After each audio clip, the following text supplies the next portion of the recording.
une femme indigne, bien-aimé. C'est cette année, bien-aimé, je prie, ma prière, c'est que Jésus, tu utilises toi, tu utilises moi.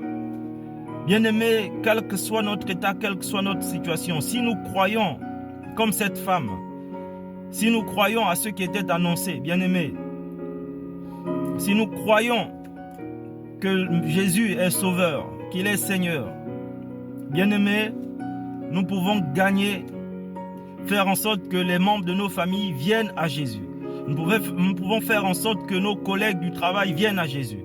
Nous pouvons faire en sorte que notre entourage vienne à Jésus. Comme cette femme bien-aimée, elle est allée donner son témoignage de sa rencontre avec Jésus.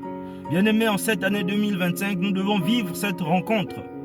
Nous devons répondre à cet appel en croyant à ce qui était annoncé, en croyant à la prédication de l'Évangile et aller le dire, le répéter à notre entourage bien-aimé, afin que notre entourage vienne à Jésus.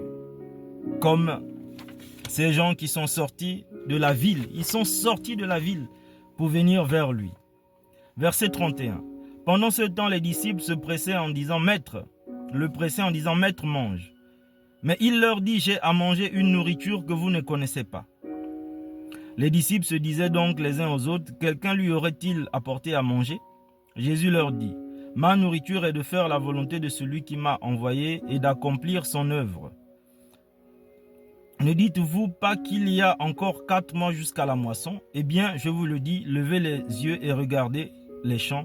Ils sont déjà blancs pour la moisson, bien-aimés. La moisson ici dont Jésus parle, c'était les Samaritains, les habitants de cette ville, bien-aimés. Les disciples sont rentrés en Samarie pour aller moissonner un autre type de nourriture. Donc la nourriture physique, bien-aimés, parce qu'ils sont allés chercher des vivres. Mais Jésus est resté à la porte de la Samarie pour passer à travers une femme indigne pour moissonner un autre type de moisson. Et cette moisson, c'était le cœur des Samaritains.